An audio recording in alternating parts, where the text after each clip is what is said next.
Hey everybody, it's Ultimate Spider-Man here. I have some Avengers Infinity War to break down.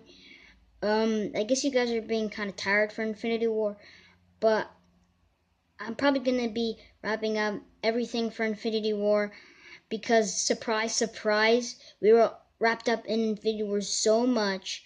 Deadpool 2 is coming next week, so really nobody has been talking about that because we've been so much about Infinity War and all that kind of stuff.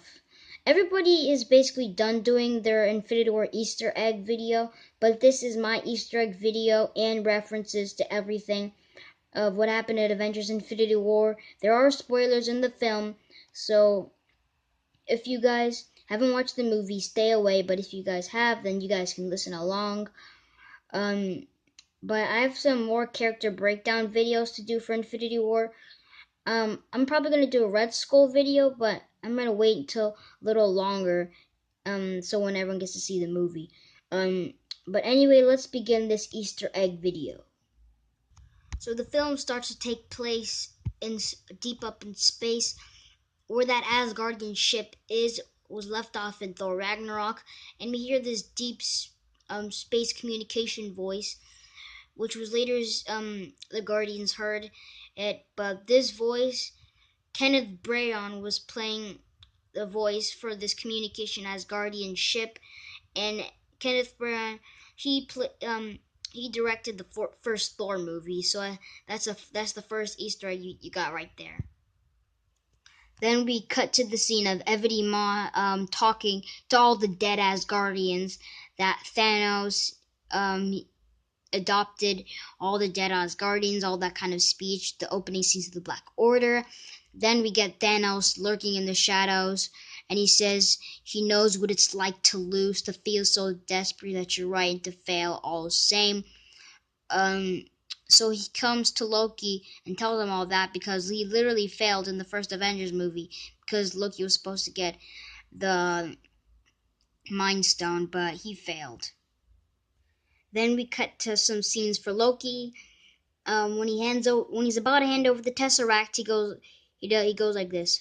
First of all, I'm not Asgardian, and second of all, we have a Hulk, which is a reference to the first Avengers movie. That's what Tony Stark said to Loki. Then while Hulk gets beat the crap out of Thanos, Heimdall he sends Hulk with the Bifrost, sends him to Earth. Then Hulk crashes back to New York, then into the Sanctum Sanctorum where Doctor Strange and Wong find him, and then they go and warn Tony Stark about it. Then we have this scene of Tony Stark and Pepper Potts. They're talking in a park. Tony Stark tells Pepper Potts about he saw a vision. He had a dream of they had a child. His name was Morgan. That's a reference to the comic books. Tony Stark had a cousin named Morgan.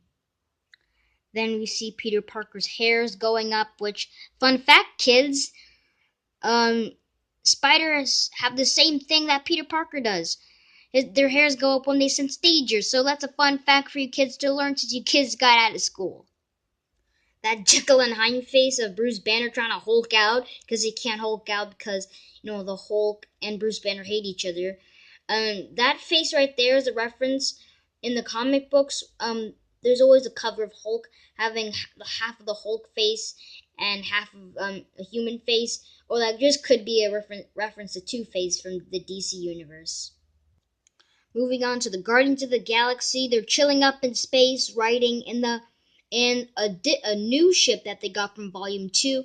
And the opening scene for them, they're listening to the tunes that Kraglin gave Star-Lord at the end of Guardians Volume 2. That's the song.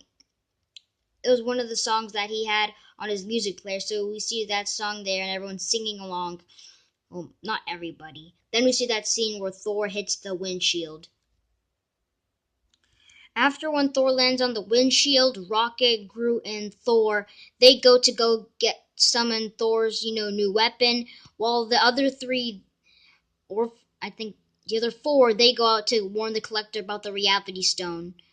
And Thor is summoning his new weapon in that big ship, he actually meets one of the dwarves. He goes on the dwarf planet, and then he starts to summon his ship.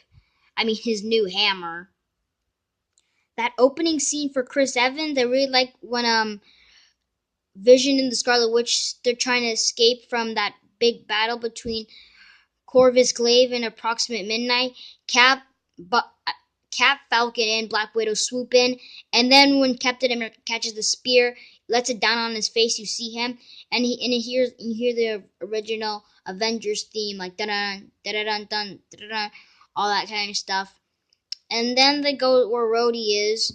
They talk about they need to keep Vision safe before Thanos and his children go and get the Mind Stone. And Cap says, I know somebody, and he's talking about Black Panther. We also see this shot of Nebula getting tortured by Thanos. All of her body parts are being separated, all that kind of stuff. It was in the comic books. Nebula was actually tortured by Thanos, but burning her skin off. Ooh. Then later on in the film, we actually get to see Red Skull in the film. Pretty surprising, huh? And he's wearing a cloak. He keeps the Soul Stone. He doesn't really love anyone, so you have to kill someone in order to get the Soul Stone. You have to kill someone who you really love. And looks like Red Skull has a new design with a cloak. It reminds me of Lady Death. I think that's one of the other Easter eggs. It's pretty funny. Now, some people on YouTube are all saying that this was Star-Lord's fault because on the battle on Titan, everyone was trying to remove the Infinity Gauntlet off of Thanos when he was being hypnotized by Mantis. And like 5 more seconds, Iron Man and Spider-Man could have got that off, but Star-Lord just whacked the crap out of him, and he got up and started fighting again. So wow, Star-Lord.